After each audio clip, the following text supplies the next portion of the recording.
Can you guys see? You see to the this direction. This direction is the chat with questions and live comments. Got it. yes, live comments. So if you see it on your opposite direction. Okay. Right here. Got it. Yeah. All right, everybody. We are live. We're live. Welcome everybody to a special edition of Mom-Versations. I have, for those who attended last week, you had the pleasure of meeting and/or seeing after a long time my twin sister Alayna Elam, which is on my this direction. But now there was people in the comments. There were men in the comments. I know we have faithful male watchers of Mom-Versations. So I'm hearing this isn't the only week. I've heard people putting in the comments, when are we going to have dad-versations? When are we going to have dad-versations? So, I popped into Tony Price's DMs and I said, hey, do you want to be my first dad for my Mom-Versations featuring dad? Good choice. And he says yes. So welcome everybody. I see we have somebody from Facebook. If we can get somebody somewhere in here to respond and let us know if YouTube is on. But go on and just put in the comments, hey, say hi to us so we know that you're here. Hi, Deanna. Deanna is always one of the first people on. I appreciate you. Faithful watcher. Faithful watcher from DC. But okay, well, I'll start. You can see this part afterwards, but I'll start with the introduction of what exactly is Mom-Versation for those who are watching for the first time. This is Mom-Versations. So what is Mom-Versations? Mom-Versations is a show where we hear real life stories from incredible dads today, making an impact on our world from entertainment to entrepreneurs and more. So you today are joining the Mom-Versations to learn how in the world do we balance and live life as fathers, as parents, and living in purpose and passionate about what we do in life. So without further ado, I've already introduced you to my womb-mate, Alayna Elam. You heard all of her story last week. So she would just be a part of the discussion and asking questions. But today we're going to meet Tony Price. Please give it up for Tony Price. We have our round of applause. Thank you. Our round of applause. Let me tell you a little bit about Tony before he introduces himself. And he can tell you what all the many hats that he wears. But so Tony Price is a Los Angeles native. He's a husband, he's a father, an author, and an entrepreneur. Known in many circles as a popular host, panelist, and semi-professional provocateur. Gotta define it. That is Tony Price. Please give a round of applause again for Tony Price. We're going to just jump right in and start the discussion. Our first dad, what do you feel, Tony? First of all, I'm very happy to be here. I'm so happy. I'm a big fan of the show. I'm a big fan of the platform. Hey. And so, just always would show up on my feed, and I find myself like in the middle of this time of night is where I'm supposed to be doing my household chores. So, I unload that dishwasher, listening to the Mom-Versations, and commenting every so often. And I'm just very happy to be a part of this conversation. I mean, it's no mold, it's no example. I am the guinea pig, like you put in the post. But I'm here. I'm open and ready to chat. Perfect. Well, why don't we start right from the beginning? Who is Tony Price? Tell us a little about yourself. Where are you from? What in the world is a provocateur? I know when that mode is on. A provoc. Okay, I'm not going to say it right again. But tell us about yourself and tell us about the many hats you wear. Just the business side of Tony. Who is that? Yeah, so I've got a very interesting story, and I think I'm a well-seasoned dude. Like I got like pepper, I got Lawry's, I got paprika, you know what I mean? I got some curry. I've had a lot of different experiences. So I grew up in LA. What you guys probably don't know is we were at Maranatha at the same time. No way. What year was that? That you don't know that, but now you do. This had to be very young. So the church that I grew up in is a church called Emmanuel Community Church, and it's a spinoff of Maranatha. So some of like either the leadership or membership, and this is very young. I was very young, like maybe second, third grade, fourth grade, fifth grade. That spinoff started Emmanuel, and my family went to Emmanuel, but prior to that. And then hold on, Tony. To Pasadena. There we go. Tony, your phone or whatever is freezing. Oh, am I okay now? Can you guys hear me now? Am I good? Yes. So go back. You stopped. Am I better? Okay. Spin off of Maranatha. So. So it was a spin-off of Maranatha. So that's how I know. That's how far back I go with you gals, even though you gals might not go that far back with me. And so from there, I moved to Pasadena. Went to prep school, like the Fresh Prince of Bel Air. Okay. Am I breaking up? Or good? Nope, you're good right now. And then okay, cool. I don't know what's up. I'm keeping my eye on it. Went to Northridge, where I studied television and radio, and got into radio, and that's where I kind of got into hosting, which is where we met. Yeah. And then, long story short, I've been in the digital media marketing business for close to 20 years. So I got that, and I got the businesses that I run. So just a bunch of different stuff, just a bunch of different angles. And now I'm a husband and a father. So the saga and story continues. The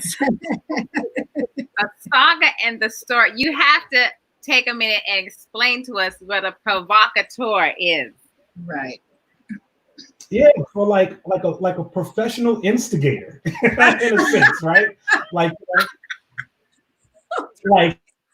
there's such a thing. and being but good trouble.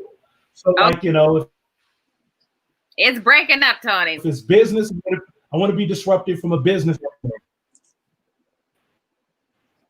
I do these all day, every day with no trouble. Let me just move the monitor a little bit. Hopefully that fixes it. If not, what I may end up doing is I may just log out, move the modem, and then log back in. And you and your sister can chat. So if it stays bad like that, I'll just log off and then come right back. Okay. Well, you left us at Cal State Northridge. You studied television and radio, and then it started cutting out. You know what? I will. What I'll probably do is if it drops out. Up, it's doing it now. It's like talk amongst yourselves. I'll be right back. Okay. It always happens when it's your turn to do it, right? Everything works fine when you're watching. You have a hello from Todd. Hi, Todd. How are you? Hi, Jenny. Hi, Willie Robinson. Moni Mom. I can't believe Leonard Robinson's not on here, the one who even started this whole conversation. You gotta have him on. He's the one who said it the most. Leonard Robinson, we're looking for you. We're looking for you. You're supposed to be on here. I remember you, Jenny. Well, Alayna, how was your day? We've got a little bit of a technical difficulties for a minute. Our interviewee had to step out, and he's going to come back once I don't know if the signal's strong or what's going, but yeah, Alayna, how was what do you think? We had, I think the most viewership last week with you. That's absolutely insane. What are we at now with the viewings? 2,100 people. Who knew?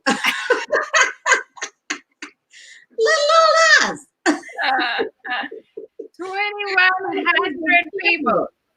So Uh-oh. it might be, do you have your headphones? It might help also with 3 people to have our headphones on. Headphones. Okay, let me figure that out. Just the earbuds. Okay. Sorry, everyone. We're having some technical difficulties. I think it always messes up when you add one extra person. Just one extra person. You switch things up just a little bit. Okay. There we go. See if that helps. Headphones, headset. Got it.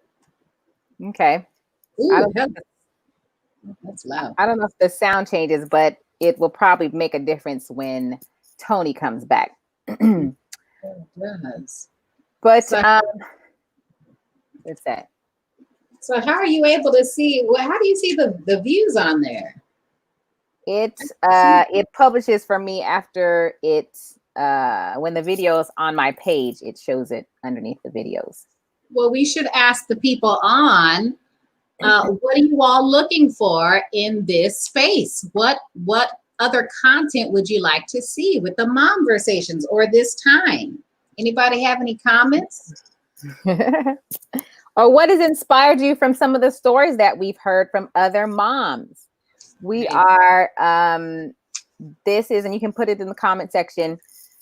I'm not taking away Mom-Versations. We have another mom set to come next week. But we're just trying something new and seeing what, especially in this time, to hear what a dad what's his experience, especially of raising 2 daughters, and being a ultra entrepreneur. So how does he balance all those hats and his passion for raising kids and raising his daughters? So you'll hear a little bit more about Tony's story. But yeah, put in the comment sections if you're here and you're on. What are some of the things that inspire you or have inspired you? Or what are some of the content that you have liked or you would like to see in the future? Anyone? Well, I remember Genetics. She was, man, I was listening to her and Christine Swanson. Those are some of the memorable ones that just had some nuggets of wisdom. It was like, man, just nuggets. It was such good info, they had so many inspirational just things that they do. They are so inspiring just in all the creative things that they do. Yeah. I have been inspired by every story and hope I put up I need to continue like pulling the chunks away and adding them to my page. But all right, we're back. I'm back. I should be in great shape now. It looks clear too. Yep. The picture's clear. Yep. It was that old router needed to be reset. So I should be good now. You guys should hear me. Oh yes. Clear. Of course, the first dad conversations goes horribly poor because I didn't get directions and all of that. I didn't follow directions. Okay. I'm back. Ready to get started. All right. We got it together, man. Yeah. Okay. Well, we already have a question for you, but okay. We're still in the part. Let's sit here for a minute. So tell us, you stopped right at, you were explaining what a provocateur is. And I said different everything I said. Yes. A professional instigator, right? You know what I mean? Like, a business disruptor, counterintuitive. So like, I love to start good trouble wherever I am, right? So like, if it's in the business world, I want to start good trouble. If it's, on stage, if it's as an entrepreneur, I look for, and you guys know this just from my humor, I look for back doors. If everybody's going through the front door, I want to go through the side door, right? Wow. Like, that's kind of my approach. What? I mean, that's a question farther down the list, but how in the world, like, that's a whole different mindset where everybody wants to find the easy way to something. You like, no, let me go to the side. Yeah. Is this a learned skill, or is this someone you've always been that way? You know what? I mean, I think, I've always looked at the world through a different lens, right? You know what I mean? Like, and I've always tried to connect the dots. And what's interesting, I started doing this as a kid. You remember when would get the workbooks and you'd have the connect the dot options?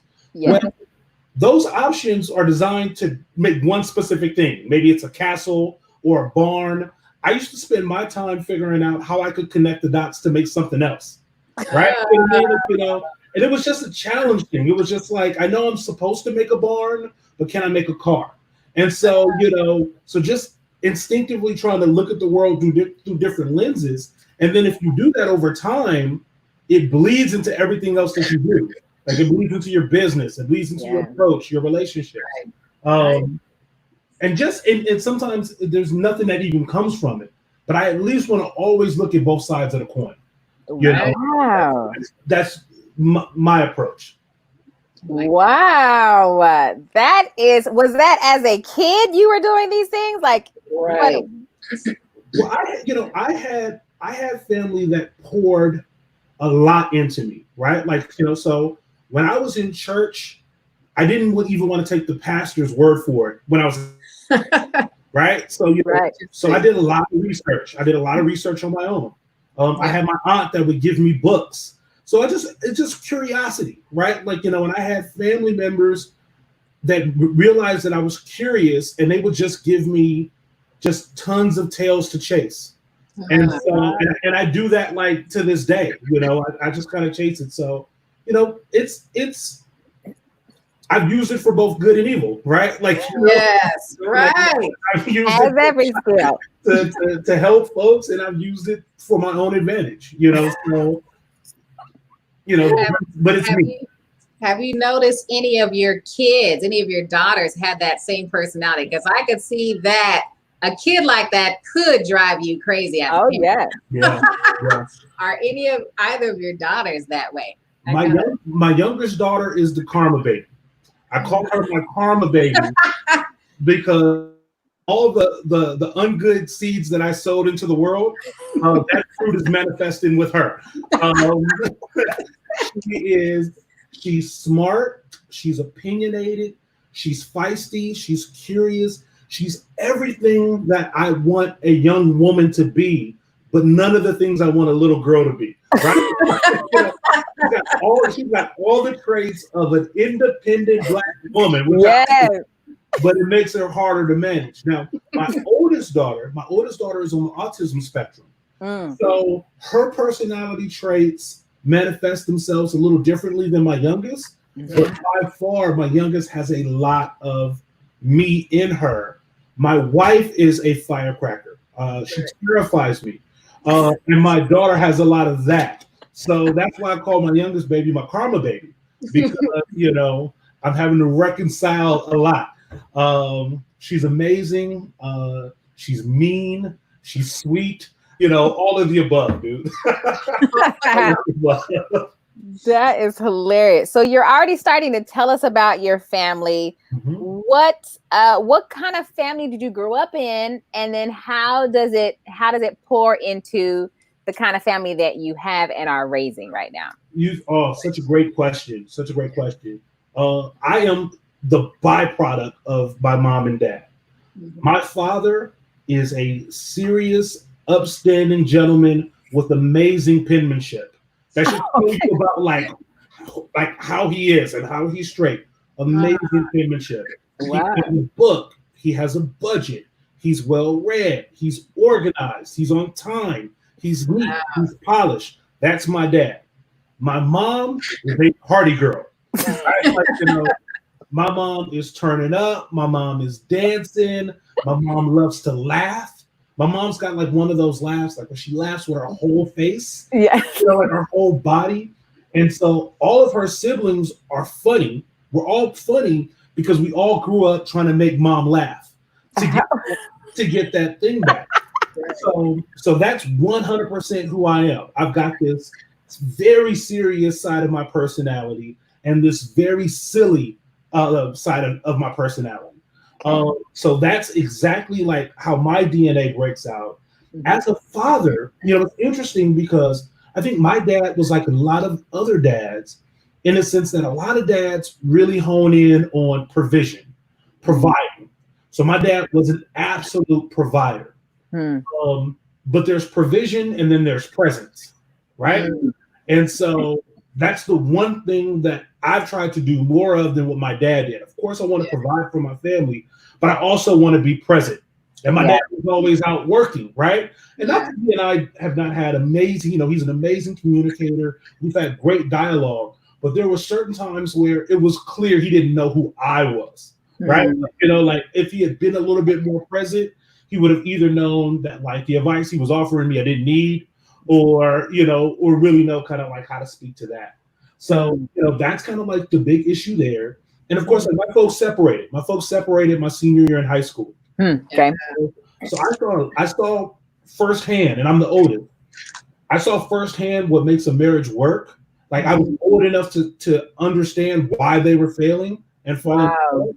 And so I used that as my map for my own marriage, right? Being able to first identify the things that my dad passed on to me that are absolutely in me, that like things that I want to suppress and don't want to bring into my marriage. Also things that my wife does that like are eerily similar to things that like my mom used to do. And like that isn't like triggering, right? So I've used my upbringing and my family to help guide me where I don't want to be and who I don't want to be. So to that end, I'm much more, I think, appreciative of the challenging things that my parents have taught me. You know what I mean? Like I think the bad has helped me more than the good, right? Like, because it's now generational and now I won't make the same mistakes that like they made. And they got married young. They probably shouldn't have been together. You know what I mean? Like, like all of the above. Right.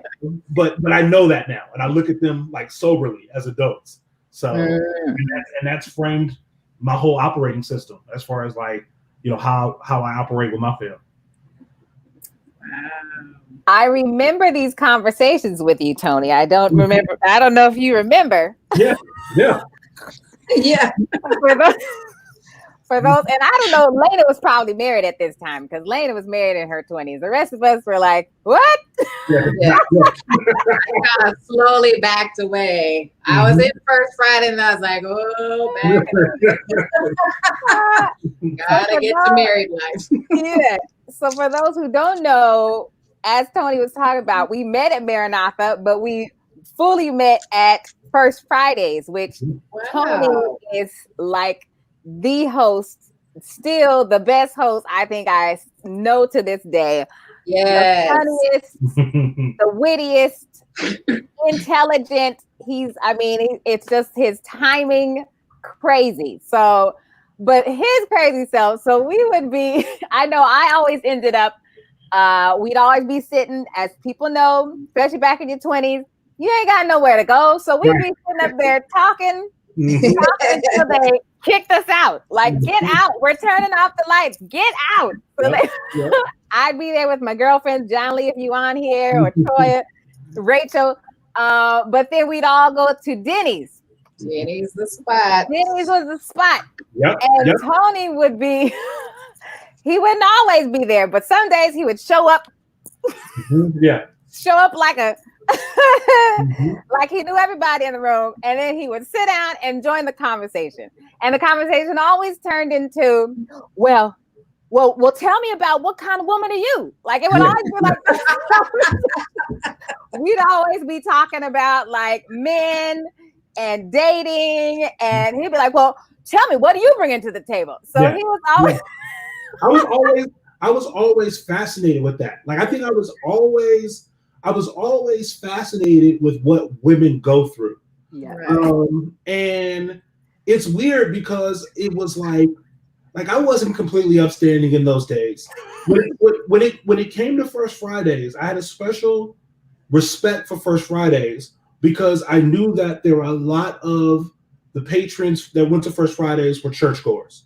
Right. And I've got respect for churchgoers as a former and like lapsed churchgoer myself.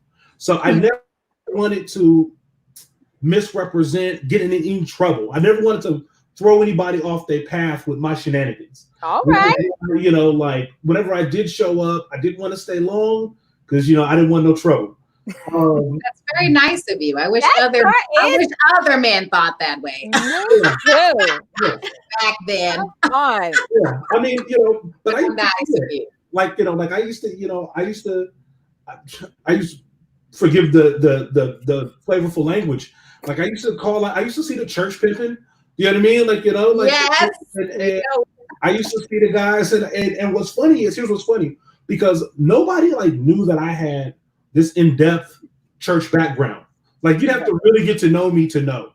So I think a lot of people just kind of like saw me as like a perpetual sinner, and they thought of me as like a safe space.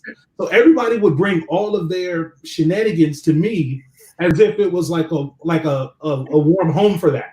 So I would see guys like, I'm like, man, like it's real hypocritical, bro.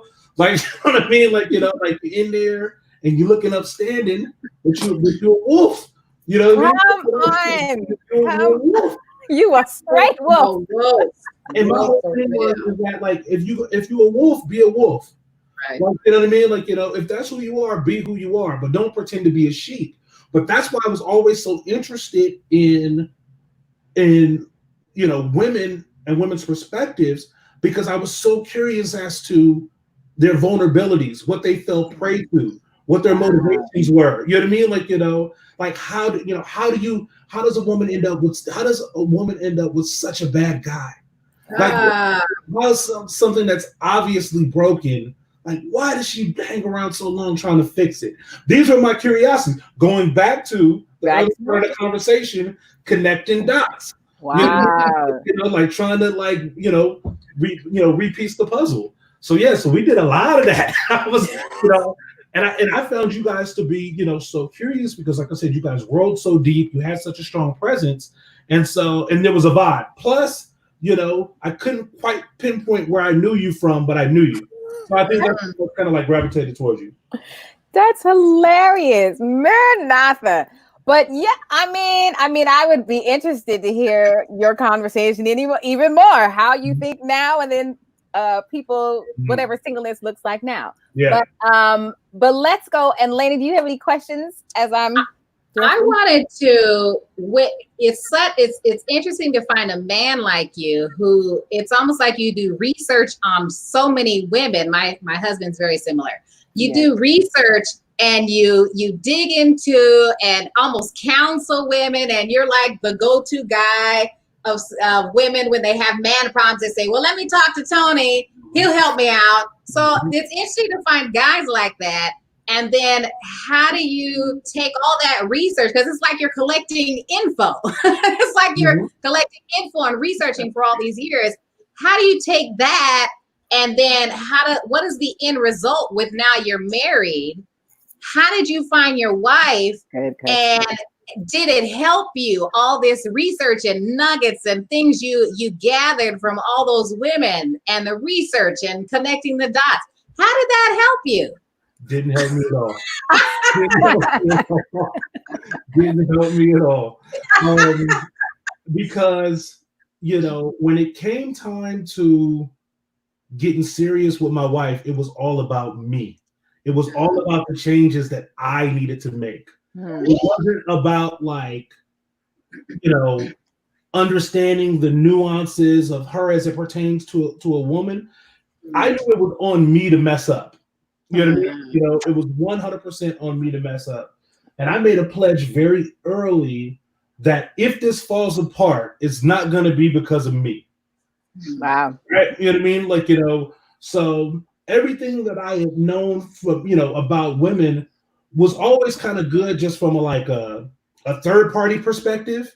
But as far as like me interacting with my wife and building my marriage, it was 100% about me unlearning all of that stuff. You know what I mean? Like, you know, so that I could try to make myself as blank a canvas as possible to be who she needed me to be. Wow. Yeah. Well, tell us about, I mean, I didn't even know your wife's name. You want to give her a shout out? Yeah. Who is she? Where'd you find her? So my wife's name is Kendra. Yeah. Kendra. Interesting story. I'll give you the quick version. Yeah. So Kendra used to date my boy. Right? Oh. Yeah. The spice on that. So she was my boy's girlfriend for like a year. And I thought it was cool. You know what I mean? Like, I didn't even really have eyes for her like that. Like I thought that she was cool. I was doing my thing. I was a young man. Like, I was kind of like, just whatever. But I always thought she was cool. She liked the Lakers. I liked the Lakers. So, we would meet up and, have wings and a beer and just kind of chill. Totally platonic. We were both into this show Lost that used to come on TV. We're both yes, sci-fi geeks. So one day I went over there to her house to watch Lost, and she made some nachos, and it was like the best nachos I had ever had in my life. And, that did it. Who knew nachos? So a couple of days, I'm out in the streets. I sent her a text message. It's so tacky. I sent her a text message, and basically it's like, I don't think we can hang out anymore because I'm starting to catch feelings for you. Like real tacky, like real immature, like real immature. And she responded with like, where is this coming from? And because she responded like that, I was like, I crossed the line. She's not interested in me. And I didn't talk to her for 2 years. Wow. Yeah. 2 years later, she starts calling me. Hey, the Lakers are playing. You want to get a drink? The Lakers are playing. You want to get some wings? And I was like not answering her phone because I was like, what's the point? Like, I'm going to hang out with you. I'm going to realize I like you. You don't like me back that way. I don't want to waste my time. That's right. Long story short, one day she called me from a number I didn't recognize. We made arrangements to go out for drinks. And the night that we're supposed to go out, I'm trying to flake on her via text message. I don't want to go. And she essentially was like, well, look, I've been trying to hang out with you. Just know that if you don't hang out with me tonight, this is the last time I'm going to ask you out. Hey. So she put the ball in my corner. That's right. I showed up. We had an amazing time, ended up at the beach, had our first kiss. And I drove home that night 100% knowing that's my wife.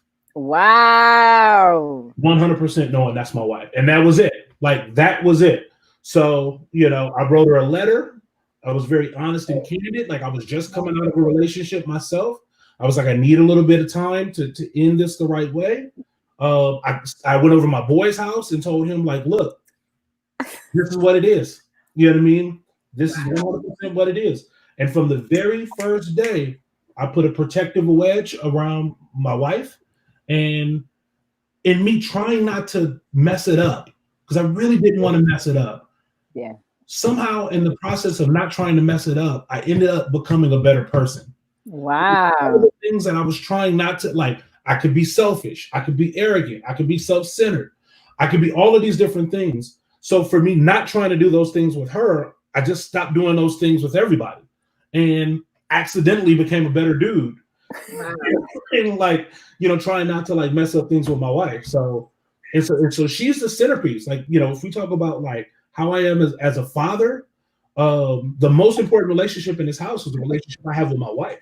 Wow. The relationship that I have with my kids, because I have daughters, right? Yes. So not only does my behavior model what they expect in a man, they have a front row seat to how a husband treats his wife. Yeah. If I'm not treating Kendra right, and if we're not right, there's no way we're going to parent our children the best that we can. So like that's like the hierarchy, you know what I mean, in terms of my approach. And so she's in many respects my barometer. You know what I mean? Wow. She's different. She ain't impressed. I make her laugh. Like I definitely make her laugh, but like she makes me earn it. You know what I mean? Like and I think I needed that. I think I needed somebody that like wasn't overly impressed. You know what I mean? Or not impressed with things that traditionally women were impressed by. You know what I mean? Like, she forced me to kind of like find some other colors. And so, we're a good vibe. We're a good connection. Wow. Someone asked in the chat, Are you still friends with your boy, or did that end your? They still friends. See, that's men and women. But I mean, the thing is, though, is like it was. I didn't leave any like margin for any mess. It was like, look, this is what I'm doing. Either you on board with this, or we're not going to be friends anymore. So I went to him prepared to end the friendship. And it was very clear. It was like, listen, this is not one of them things. This is not a fling. This is just not, what I'm doing in April or May. Like, like I'm committed to this. Wow. And I'm doing, and I'm not here for your blessing. You know what I mean? Like, I'm not here to ask for your permission. I'm telling you what I'm going to do in the hopes that me being this direct with you will allow us to salvage our friendship. Wow. But if you have a problem with it, I feel so strongly about her that like I'm going with her. Wow. Come with, you know what I mean? Like, he was at my wedding. Was he in the wedding? He wasn't in the wedding party. Okay. But he did have a seat. I was gonna say that's a big man right there. Yeah. What's funny is that when you direct with people, like when you direct and you're honest and you're candid, when you take all the oxygen of shenanigan out the room, you're surprised like how much doesn't become an issue. Wow. It's when you kind of tiptoe around it, or if you lack conviction in your decision yourself. You know what I mean? Like if you aren't 100% committed to your decisions, then it leaves room for misinterpretation. Clear, like, hey, 1 + 1 = 2. Somebody tells you that, you're like, okay, even if you don't know math, you're like, I believe what he's talking about, right? So that was the directness that I brought, and that's the directness that has put a protective hedge around my marriage. Wow. And like relatively shenanigan free. Wow. I mean, I think that goes with the next question I want to ask you is, what is your why and what is your purpose? I mean, even you're sort of describing it in your family, but what does that look like even in all of your entrepreneurial endeavors, in fatherhood? What is that? So it's very interesting. God, you guys, you asked so many good questions because it's changing. Because so I'm 40 years old, right? I'm 40 years old. Hey. I've always known what was next until this chapter in my life, right? Like, when I was in high school, I knew I was going to go to college, right? Right. So you go through high school, you're going to get to college. In college, I knew that I was going to learn a little bit about life and learn some stuff in some books, and make good friends and have good times and all of that. And then after college, I knew that I was going to start working on my career, right? And then I knew that I was going to do that, and then at some point in time, I was going to start dating seriously, and then I'm going to fall in love. I'm going to get married. I'm going to buy a house. I'm going to have kids, and continue in my career. And then one day you wake up and the paved road in front of you. Down. Yes. It's not even a trail. It's just wilderness, right? You know what I mean? And it's like, so what do I do next? It's so true. Yes. What? And then this is where people go back. I'll go back and get a master's, right? You know what I mean? Like, walk and go back. So I think my purpose for my family and for myself is to continue upgrading my software, continue upgrading my firmware. For my family, the most important thing that I can do is be 100% committed to my health. Right? That is my purpose within the family. I provide for my family. I'm a good husband. I'm a good father. I can always do better, be better, continue to improve. But the most important thing, the biggest damage I can do to my family right now is not being healthy. Wow. The biggest thing that I can do for my family is to leave them early. Wow. As a result of bad habits. Right? Wow. So that's my purpose. My purpose is to ensure that my life and lifestyle are now ready for me to run the long run. As an individual, my challenge is to keep my fire burning. Hmm. You know what I mean? Like, because life has a way of blowing that fire out. Yeah. Like, I'm too old. I don't have enough time. I'm too tired. I need to go to bed. So as an individual, my job and my purpose is to keep shooting shots, to keep believing in myself, and to keep taking chances, and to keep trying, and to keep betting on myself, and to not be afraid of like my own success. Which is why, this past year I released a children's book, right? I released a children's book that focuses on my two daughters. That's a direct result of shooting one shot, right? You know what I mean? Like, so that's the two things. I know it's kind of subjective. It's not clear, but I think it's because my path is unclear. I reached the unpaved part of my journey. Wow. So the important thing for me is to keep my compass, and keep it broad. Be healthy, be smart, be curious, like keep my curiosity, keep my willingness to try, fail forward, like all of these things. Like this is my purpose, to keep trying, to keep doing, to keep working. And I'll get my way there. I'll figure it out. Like I'll give you like one quick example. Have you ever been camping, like camping? Oh yeah. Do you know how to use a compass? No. Okay. So the way they tell you how to use a compass is really cool. So you pull your compass out, and like let's say you know that you want to head like 15 degrees north. Like you want to go like like that way. You're at point A and your destination is point Z, but you cannot see point Z from point A. Right. So you cannot set that as your goal, as your marker, because you don't know what that is. What you can do is you can say, okay, the thing that's furthest away, it's like it might be some stones or a boulder or a large tree, set that as your marker because you can see that. So you put your compass away, you march to the tree, you get to the tree, you whip the compass out again. Now what's the furthest thing that I can see? Oh. And that's how you get from point A to point Z with the compass. So for me, my purpose is to keep my compass out and to keep heading in the right direction. And then take what the environment gives me to provide for myself, to provide for my family, to try new things. You know what I mean? Like, but as long as I'm headed in the right direction, all will be revealed. Oh my God. You just said a whole lot right there for entrepreneurs. Entrepreneurs, are you out here listening?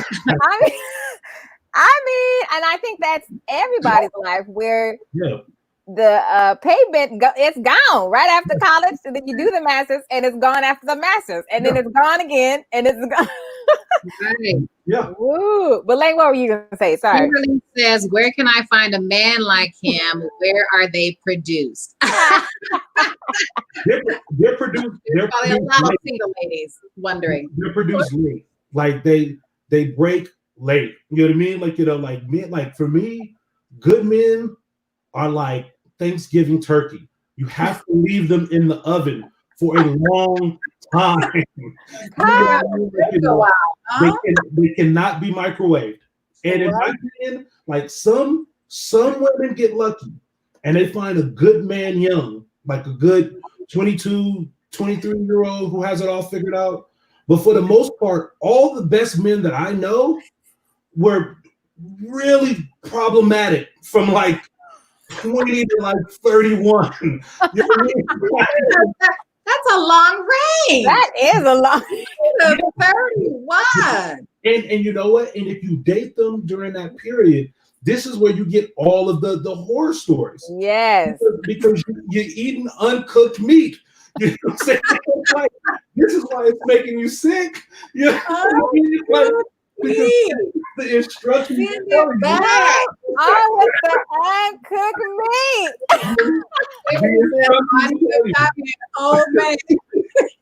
The instructions tell you leave it at 425 for 4 hours. You thought you was gonna put it at 500 for 2, and it no. That's how the woman thinks. See, right? And I think it's because men have to mature on the vine before they're ready. Ooh. But once they are, they're really good. But Wow. they've got all that shenanigan out of them. You know what I mean? Like mature men don't cheat.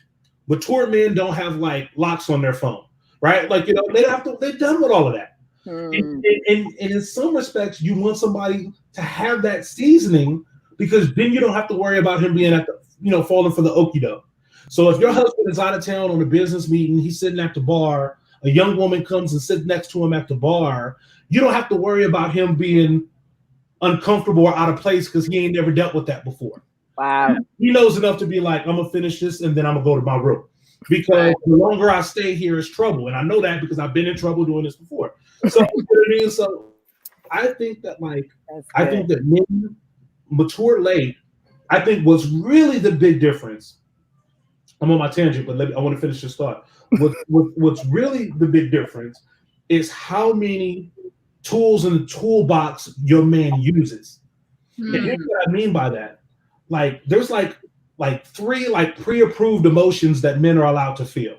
Like anger, you know what I mean? Like, like frustration and like passion or something like that. What was the second one? You broke up. Am I breaking up again? Hold up. Anger, like frustration. And like being like, like passionate. Like, like hound dogs and stuff like that as it comes to ladies. And most people convince themselves that that's what an alpha man looks like. Like, an alpha man has all of these like hyper masculine aggressive traits. When in actuality, the real alpha men are the men that can use all the tools in their toolbox. Like, they understand empathy, they understand compassion, they understand fear, right? They understand disappointment. So if a man is really feeling disappointment, but he only knows how to manifest that through anger, that's not an alpha man. Because a real man knows how to feel disappointment. A real man knows how to feel concern or fear. You know what I mean? And so, if you're like a single woman and you're dealing with a man that only seems to have like 2 or 3 emotions that he taps into on a regular basis, that ain't it. You know what I mean? Like, because a real man is comfortable.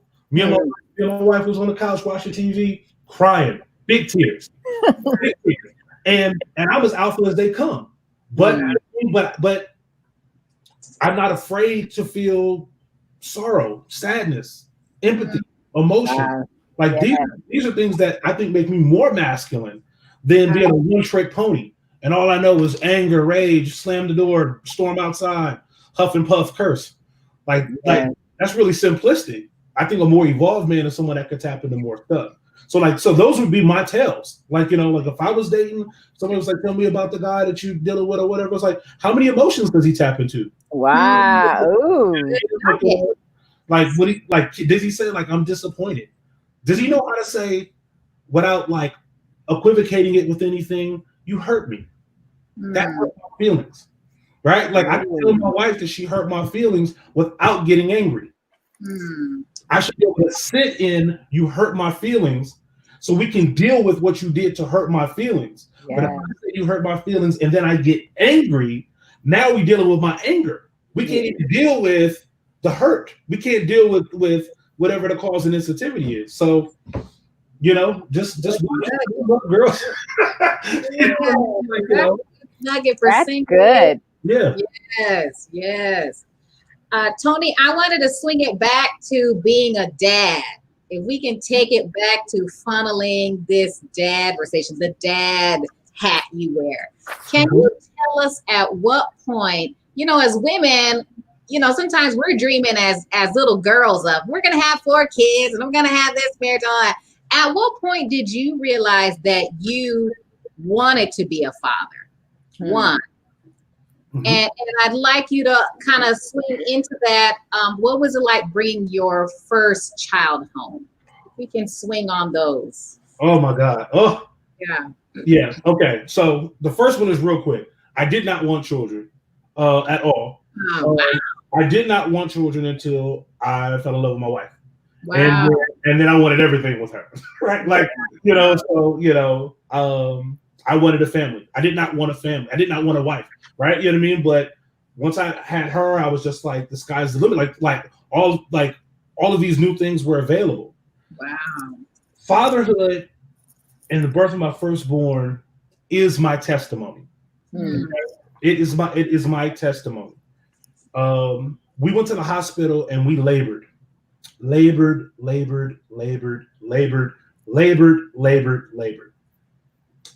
was in labor for a very long time.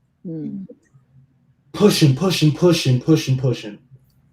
We finally get the baby out, and they put Kennedy, my oldest daughter, on Kendra's chest, and she's lifeless. She's like a rag doll. Had meconium, you know what I mean? Like, wasn't breathing. Wow. And it was very clear that something was wrong. Wow. So all of a sudden, nurses start coming in the room, and they whisk the baby up, and they put her in the incubator, and they're breathing for her. Kendra is slowly unraveling intensively. Wow. She's crying. She's starting to get into hysterics. I got one hand on her, trying to reassure her. One eye on her, the other eye on my baby in the incubator. And I don't know where it came from, but and this isn't even my MO. This is not even how I operate. But I started saying, "Dear Lord, please let my baby breathe. Dear Lord, please let my baby breathe. Dear Lord, please let my baby breathe." Like a mantra, over and over and over again. Wow. And what, I don't know how long it lasted, but eventually Kennedy coughed. Then she breathed. Wow. Now, God is so amazing to me, and it's really it frames this, because everything that we've talked about on this call, I'm a man of logic. I am a man of science, theory, research, all of the above. Now, I can tell you that the doctors and the nurses were trained professionals, and my baby was going to breathe regardless, but that's not what happened. The fact of what happened. The fact of the matter is the baby wasn't breathing. I called on God, and she breathed. Wow. There's no way around that. There's no way around that. And for, a backslider like me, that is very sobering. And every time I look at that little girl, we changed her middle name. Her middle name is Grace, Kennedy Grace Price. Wow. Her middle name to Grace because her birth was God's grace. It was God's grace. And every time I look at that little girl, I cannot look at her without being reminded of what God did for my family. Wow. You know what I mean? And look, I'm not a churchgoer. You know what I mean? I don't go to church. I still study the word. I end my night in prayer every night. But God got me.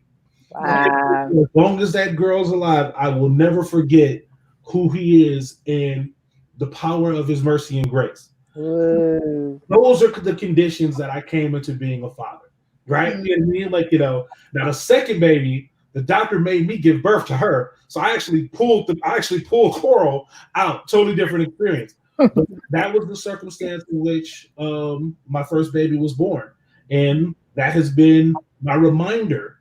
It's kept me from being frustrated or angry, because she has autism. You know what I mean? And it's not perfect, and she has behaviors and all of the above. I always remember being in that hospital room, begging the Lord for her to breathe. Wow. Put that in perspective. When that's your backdrop, whatever it is, it could be worse. What I mean? Whatever she's doing, it could be worse. And that's my dad. That's how I approach fatherhood, with that backdrop. Can you talk a little bit more? I know I have some moms who have children with autism. Can you talk a little bit more about what has that journey been like for you, and how do you, even in this in this crazy that we're living right now in our society, how do you handle, how do you celebrate victories, Yeah. and what do you do with the losses, even just dealing with a child with autism? The most important thing is you got to get the boogeyman out of it, right? And I think a lot of parents might suspect that their child is on the spectrum, either first manifesting through speech delay, right? Speech delay is an early tale of potential autism, as well as other like repetitive behaviors and things like that. And they don't want to believe that their child is different, right? You know what I mean? So they ignore it or they deny it or they're embarrassed by it or they maybe feel like shame was something that I did. And Wow. what these delays do is just prevent the amount of time that you can get necessary treatments like speech therapy and occupational therapy, Wow. behavioral therapy, and things like that. We suspected that Kennedy was on the spectrum, and the day that Kendra found out, I was in Vegas at like the JD Power conference, and she went to the doctor's office, and the doctor confirmed that Kennedy had autism, and Kendra was a wreck. She was crying. She was in hysterics, and I was there with. I was like, man, I gotta go. We're supposed to be like hobnobbing and stuff like that. I'm like, my mind is 400 miles away. Right. So I hopped on a plane. I drove home. On the way home, I stopped at the Children's Hospital. And because I look like somebody's daddy, they just kind of let me walk through. And I saw parents whose kids were on ventilators and parents, whose children's hair had been shaved because, they were fighting cancer. And my little girl just sees the world a little differently. My little girl learns a little differently. So again, putting it against the right backdrop.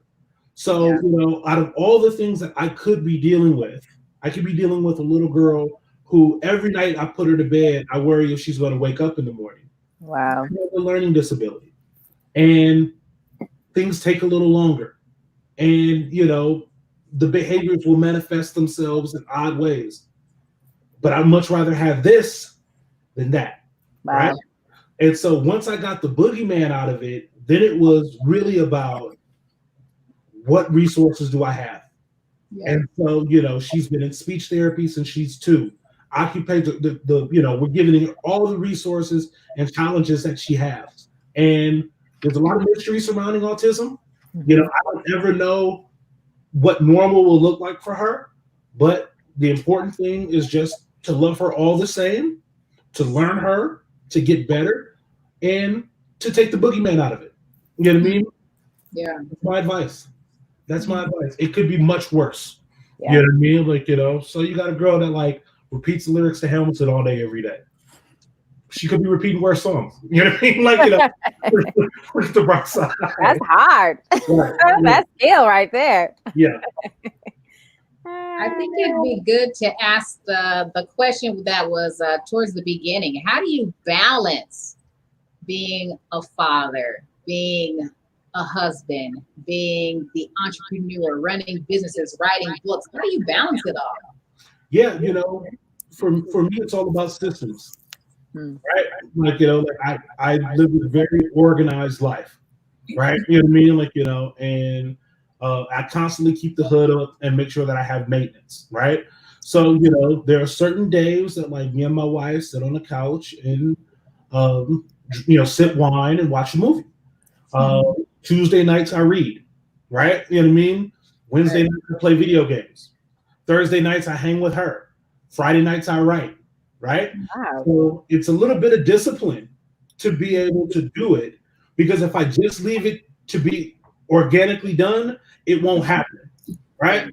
Think about the relationships that you had with people when you were younger, when you had less responsibility. You could always bump into them on a Saturday at a barbecue. You see people all the time because you didn't have to balance that many things. Now, if you want to see a girlfriend that you haven't seen in a while, you got to set a date. Right. We're going to be. We're going to such and such brunch. We're going to get there at noon.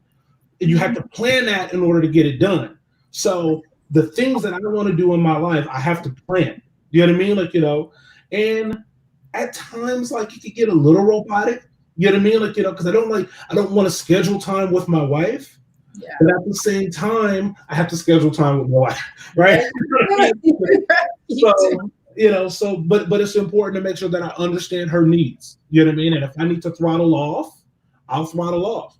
If I need to throttle on, I'll throttle on. But without a plan, nothing is possible. If you don't have a plan of what you're trying to achieve, it's not possible. And also the other thing is that like learning to let certain things go.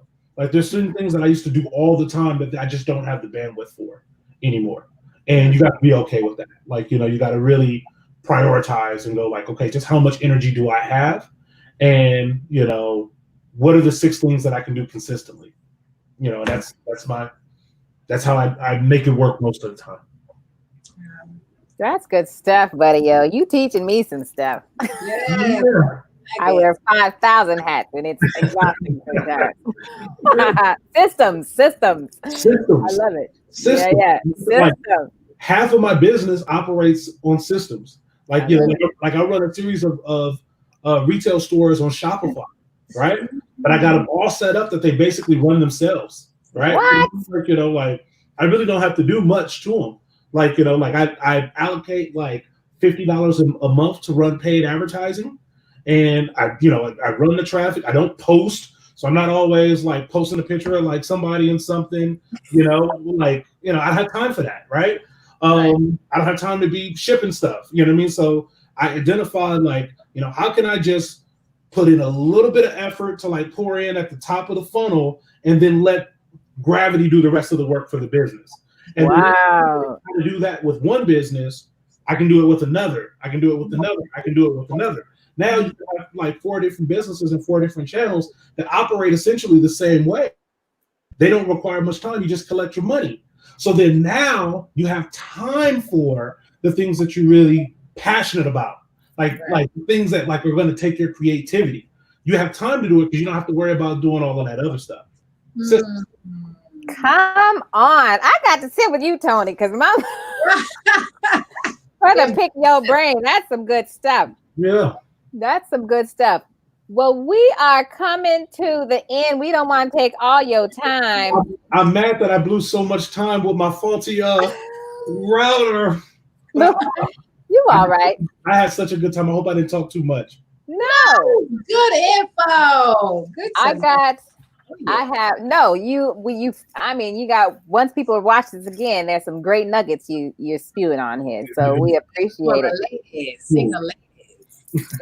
What one of the questions that we somewhat go towards the end, well, I'm interested in hearing. I mean, you talked about your compass. That part, that was a good nugget right there. Mm-hmm. What is your compass, and how have you dealt with failure with your compass, or either with the compass or not following the compass, or what is? Yeah, I want to see just how good I can be.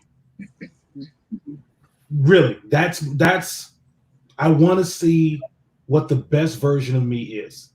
You know what I mean? Because I know that I'm not the best version of me. Like I know, like as good as I am, and listen, my ego has never been thin. It's always been obese. But I know I could be better. You know what I mean? Like, and I just want to challenge myself to be the best person, the best version of myself possible. And all that other stuff that people want is a byproduct. It's the industrial byproduct of me trying to be a good person, right? Like, the best version. So like, if I can just continue to move forward, and for now, like what I'm 100%, the 2 things that I'm working on are my health, commitment to my health and consistency, a greater sense of discipline. You know what I mean? Like, and then thirdly, being much more present, because you can imagine that like, I'm constantly reading information, and sometimes I'm not paying enough attention to my wife or paying enough attention to my kids because here I am down like some information, pipeline. So, right now my compass is focused on being the best version of me health-wise I can be, having more time to be present with my kids, and having more discipline to do the things that I want to do. The byproducts of all of those things are going to be I'm going to be a better husband, a better father, a better provider, a better friend, a better colleague, a better advisor. All of those things are the byproducts of me focus on those three things. If I have better health, I have better energy. Better energy is going to lead to better discipline.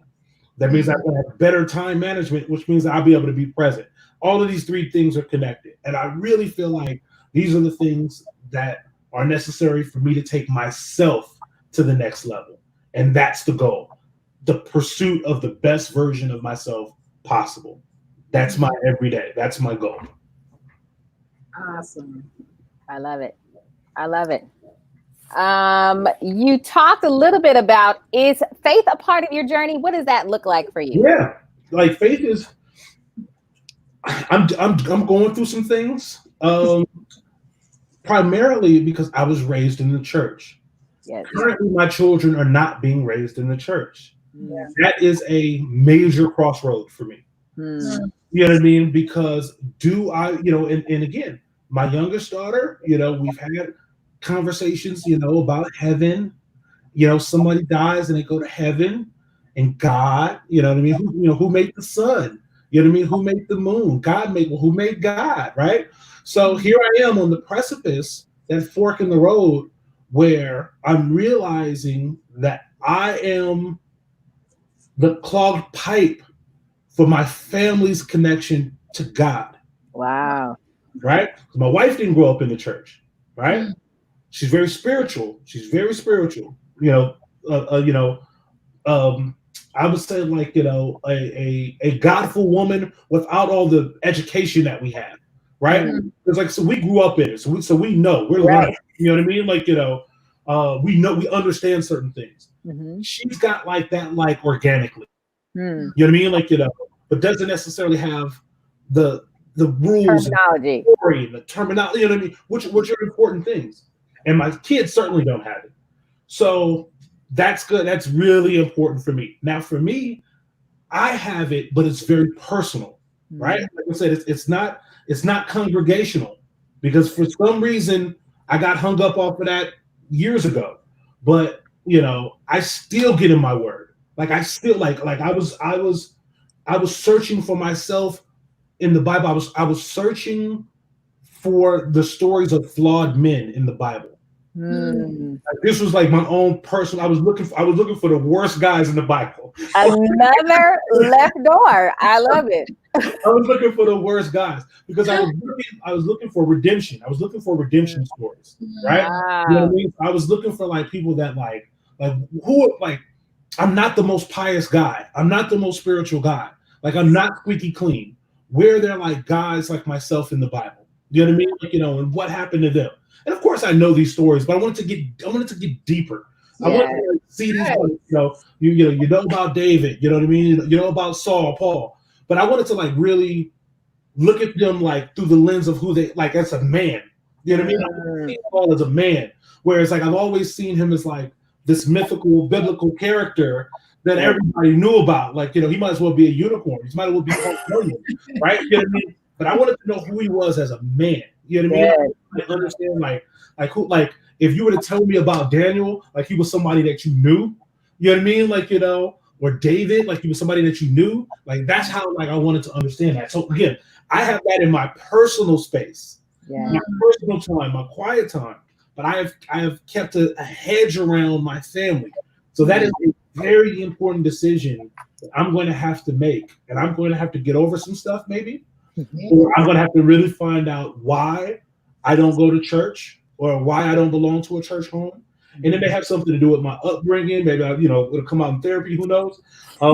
But so faith is very much a part of my own individual life.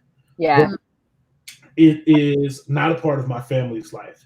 And I don't think the things are congruent. I think that we're either going to be like it's going to be one or the other. I have to solve that. I gotta search and find an answer for that. How does it inform your own journey or your own walking forward? And then I know No, I mean, I got time, you know what I mean? Like, like I said, like God, like the most important things in my life, God has been there.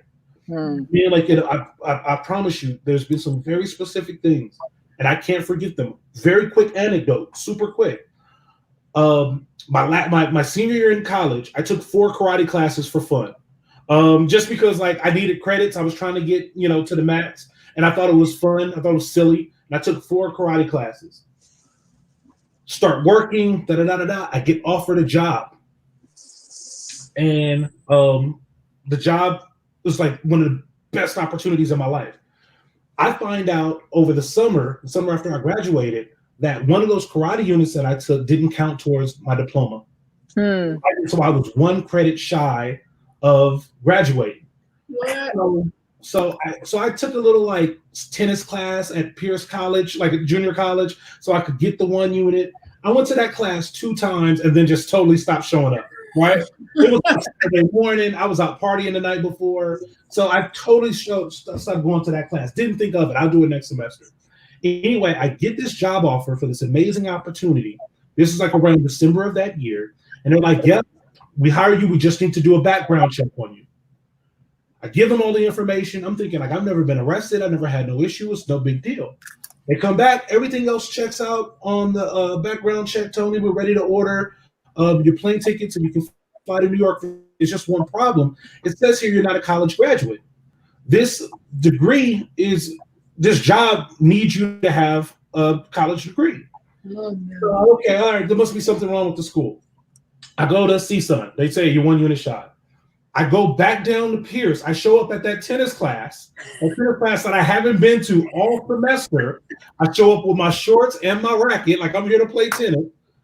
After the class, I go to the teacher. I give him my little sob story, and he's like, "Oh yeah, I dropped you off the roster like weeks ago." I 100% like I dropped you off the roster. You're not even in this class. He pulled out the paper. You know what I mean? Like, you know, nothing. So now I'm stressed. I had already quit the job that I had because I thought I had this job, and I'm buying time with the new employer. So it's like maybe like 2 days before I either have to like commit to this job or not. I log on to the website of the city college. They said fall grades are available. I click on the fall grades, and I have a B in that tennis class. Like, I fell to the floor. I fell to the ground. I in that tennis class. Miracle. I called the school. I said, I'm looking at the grades, and I just want to double confirm you're seeing the same thing. Yeah, you got to be. I call CSUN. If I go get a transcript from this junior college and bring it up here today, yeah, we'll certify your degree. I go to CSUN, they certify the degree. I send it to the employer. They punch the ticket, and that job was a part of a chain reaction that has led me to where I'm at in my career today. Right? Come on, man. I failed that class. So, to your point, everything that I have, I look back at that moment, and I'm always reminded who gave it to me. I'm always reminded who gave me Kennedy. So even though I like to like dance around the fringe, I'm tethered to some very important moments where my God showed up for me. Right? And I thank him. I praise him. It's very intimate. You know what I mean? Like, you know, like I said, it's side door. I'd much rather deal with the shepherd than deal with the other sheep. But, you know, I promise you, everything that I have, everything that I value, everything that has happened to me is because God gave my undeserving self a chance, an opportunity, a blessing. You know what I mean? Like, you know, and for a man whose ego is as strong as me, I think that's what makes God so amazing, is because here he was standing, giving me everything that I have. Now I know I've worked hard and I've read and done all of these different type of things, but I can't act like it was all me. It's some very important moments where it didn't make sense. Wow. To me where it didn't. So those are my margins. So if we talk about my faith, I just gave you the 2 margins with Kennedy's birth, with that story right there in terms of getting the B. those are the margins that I operate in within life. Wow. Right? And I'll be everything in between. I'll be super seasoned, I'll be arrogant, I'll be silly, but those are some very important margins, because what it doesn't do is it doesn't allow my ego to get outside of the birth of my child and the career which allows me to provide for my children. Wow. Wow. Those stories, man. Share them. You share those stories with your kids. That alone, that's a testimony. That's it. Yeah. Right. Do that. Yeah. Yeah. Yeah. And plant the seeds. Yeah. Those are some stories. Those are powerful stories. Yeah. I gotta figure out how to do it. You know what I mean? You know, I gotta, but you can see that, like, I'm still emotional with them. Like, these stories matter to me. Yeah. Like, the significance of them are not lost on me. And that's what makes it, yes. Yeah. So it's part of that seasoning. Like we talked about, like I open the thing when I'm a well seasoned cat. You know what I mean? Like, you know, and that's one of the seasonings that I think, you know, give me my perspective. Wow. Dude, this has been an amazing time to get to know you, to hear your story. Because y'all so used to me being silly. Yeah. Yeah, it's weird, because, like, especially because, like, you know, certain people are so used to me always like clowning and being, you know, crazy tone, that, like, you know, not everybody. I don't talk like this with everybody. So this was awesome. This was so cool. What an honor. I mean, that's us too. People have always thought we were silly goofballs, but hey. Yeah. You're talking to us for real. Sit down for a minute. I'll tell you what I really think. I love it. I usually end all my conversations with two questions, and there's like one phrase, or just shoot it off the top, the thing that pops off at the top of your head. So the first question is, if you met one of your daughters later in life, you can choose either one or both. What would you want them to know about you and your journey? That he failed forward. You know what I mean? That, like, you know, your daddy was not perfect, but he was always falling in the right direction. Sometimes he was walking in the right direction. Sometimes he was sprinting. Sometimes he was crawling. But, you know, he was a good man with a good heart that tried. Yeah. I love it. Yeah. All right. Our final question, at least my final question, is, Tony Price, who are you becoming? I think I'm becoming Tony Price. It's odd, but I think I'm really, really getting to know who I am. You know what I mean? Like, you know, and I've always had a strong sense of self, but, like, I look at myself in the mirror, not like with rose-colored glasses, not with shades. I can see me. You know what I mean? Like, you know, and I can see the good and the bad. You know what I mean? More recently, I see all the things I need to work on. You know what I mean? Like, physically and mentally. And I'm becoming either the man that's full of ish, or I'm becoming the man that I was meant to be. It's going to be one of those things, right? Because I can skirt the middle for a long time. You know what I mean? Like, you know, but I think right now, so important, if I'm going to become the man that I want to be, the husband I want to be, the father I want to be, I got to commit to it now. And so, you know, who is Tony Price?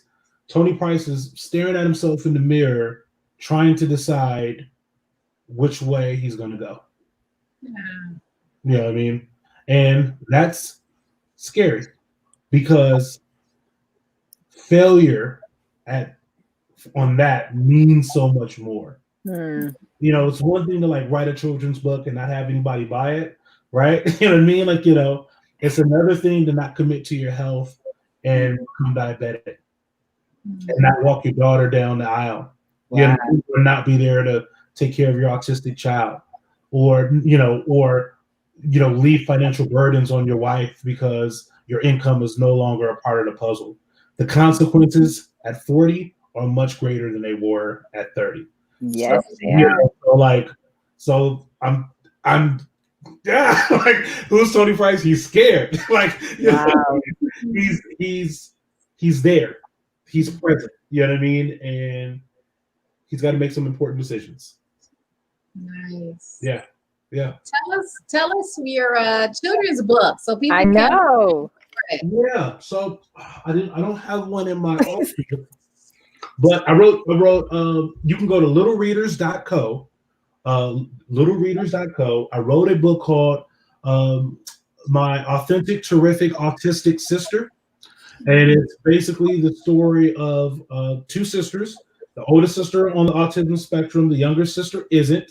And the younger sister sees her older sister's behaviors as superpowers. So all the little behavioral quirks that the child on the spectrum have, the younger sister interprets that as superpowers. And it's done really well. That's done really, really, really, really well.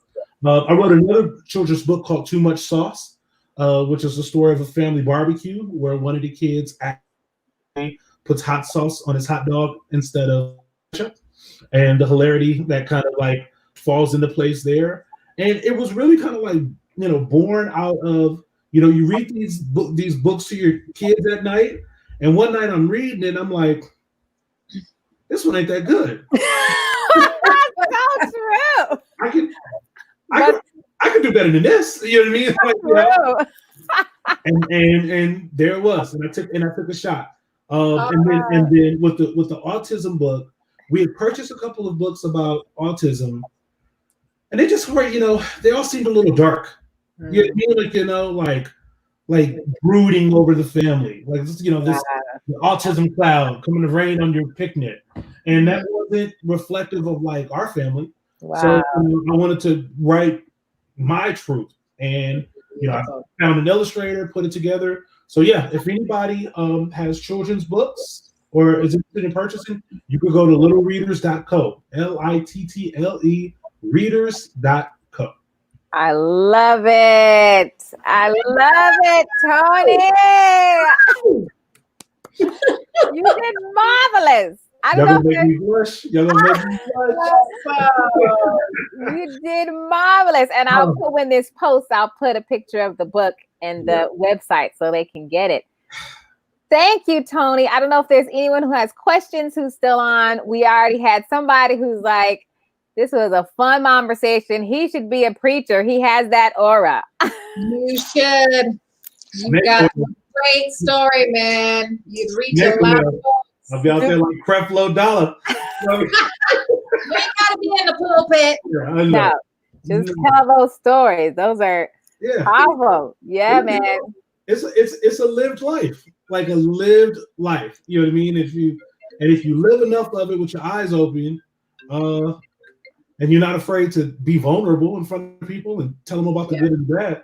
But man, like I just want to thank you so much. Like I just really, I enjoy your conversations, and I enjoy, I've always enjoyed, listening to you talk. But I really enjoy what you guys are doing. So I'm just happy to hey, step my passport, and I just look forward to seeing this platform and this mission that you guys have grow and expand. In that sense, we're both kindred spirits, where we have energy and story and perspective that is finding its way out. So I'm very happy that you trusted me enough to let me hang out in this chapter, and I'll be watching next week.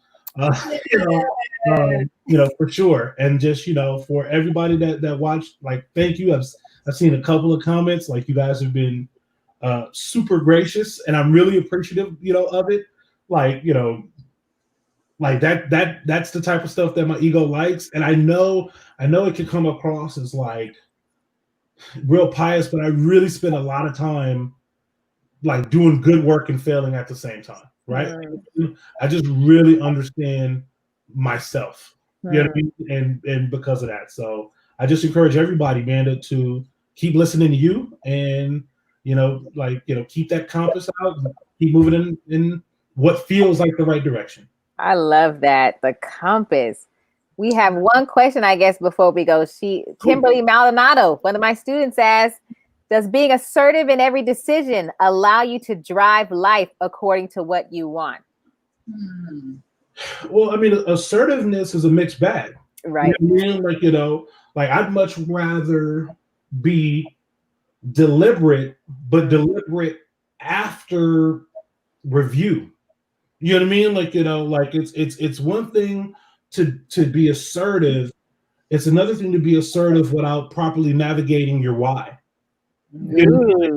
So if you haven't taken the time to understand why you want to do it, then assertiveness can have you walking in circles. Yeah. So what I'm more of a fan of is figuring out your why first. And if you know your why, you won't be moved off your mark. Ooh. So assertiveness is really just affirmation or confirmation of what you already know. And assertiveness then just becomes the pace in which you pursue it. Right? You know what I mean? So like if I know what I want and I know what I want and I want it now, right? If I'm clear on all of those things, then yeah, be certainly assertive. But if you don't know what you want or you're not sure what you want and you're not necessarily sure why you want it, then all assertiveness is going to do is get you back to square one. Because either you might get there too early or you might get there and it might not be ready for you or prepared for you. So I think assertiveness is very valuable, but I think assertiveness is the add-on to introspection and confidence and clarity. Clarity and assertiveness are really good partners. But have clarity first. If you have clarity first, then it's very easy to map what you want to go. And some people have assertiveness because they feel like time is running out. They're watching other people doing all these different type of things. Half-baked ideas, half-baked emotions, half-baked relationships, half-baked careers, because people were assertive before they were clear, right? So be clear first. Take the time to be clear, because once you're clear, you'd be surprised how quickly the universe moves for you. Wow. How quickly things happen for you. So assertiveness is good if it's the right pairing, right? Like, we're all adults. We've been wine tasting. You go wine tasting, they tell you this is a good wine to go with the steak, right? You know what I mean? So once you have what your idea is and what you're trying to achieve, then you'll be able to determine whether assertiveness, steadiness, passiveness, what's the right approach for it. So assertiveness can be good, but I don't necessarily know if it's good for every decision. Ooh, that's good. That's good wisdom. Good wisdom.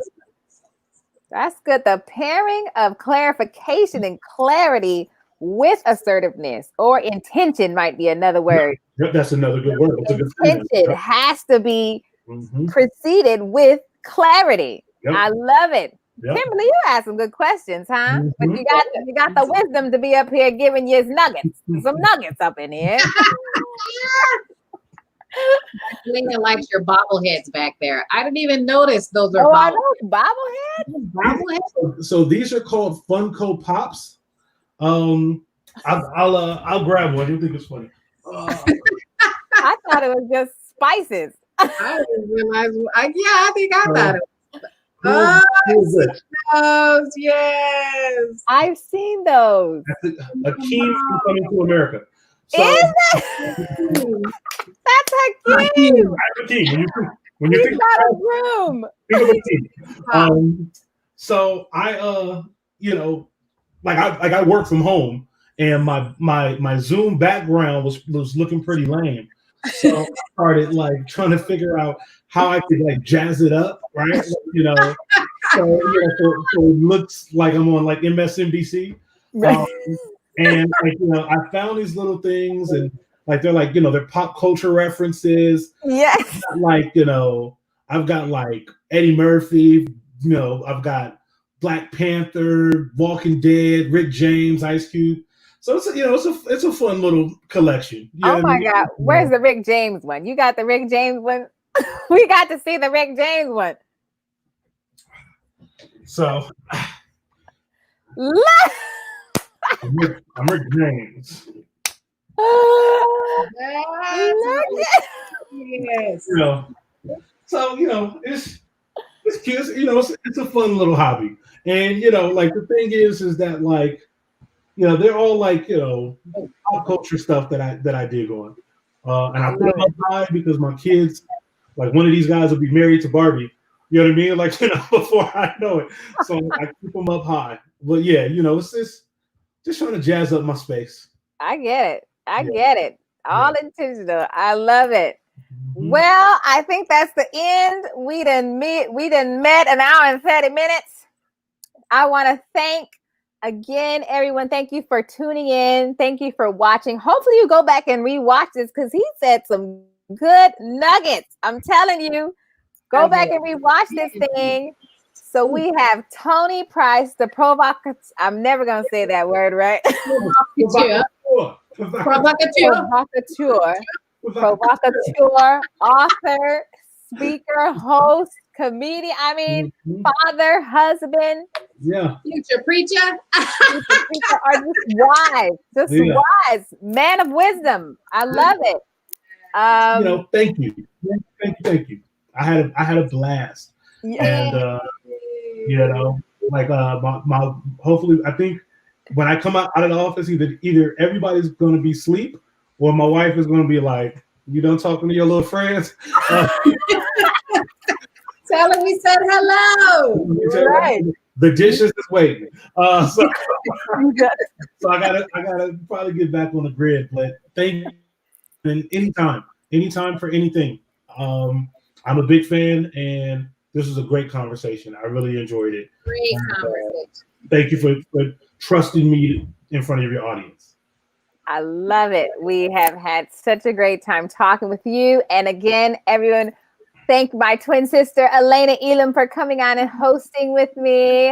Woo-hoo! Well, thank you guys always for tuning in. I know you could be watching something else, and you are, but then sometimes you come and watch it later. So that's fine too. But leave your questions and your comments if you're watching it later.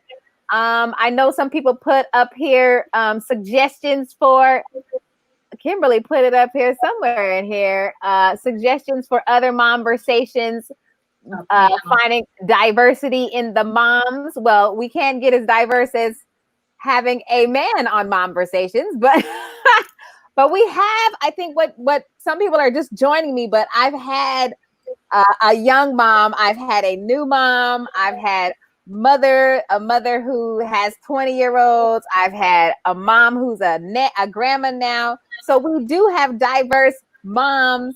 If you haven't seen, I know I'm just now coming to this platform where I think it's only 3 so far that I've had it on Facebook Live and YouTube Live. But if you haven't seen the other ones, I have great content, great stories of what was my first one was Carrie Larson, my friend Carrie Larson.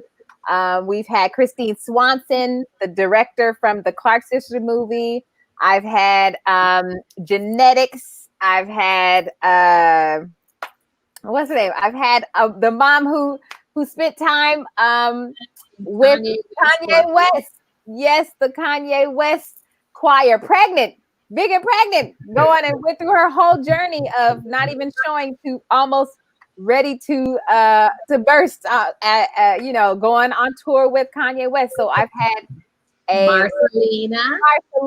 Yes, Marcelina. I had a adoptive mom. So that's what I want to do, is definitely bring different stories and diverse stories, but all of them have the focus of how are they balancing these two loves of passion of raising our children in this world, and then also being a person of purpose, and what is your why and how are you doing that? And I didn't even get to talk about it, Tony, to hear your perspective of what is happening right now. I might have to bring you back on because now we had an hour and a half. Yeah.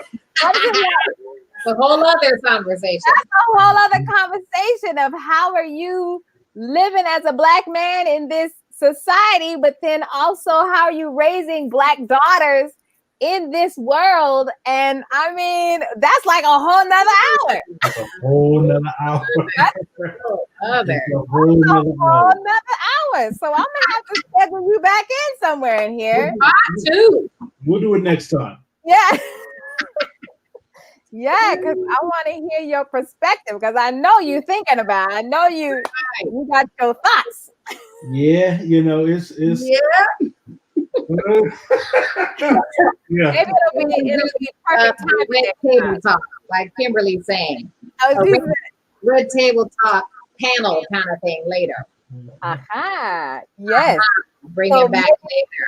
Yes, next time you'll be more seasoned. So think about your answer because I'm gonna bring you back on and we just gonna focus on that. And it'll be like perfect timing. Okay, from a Black man, Black father, how is it?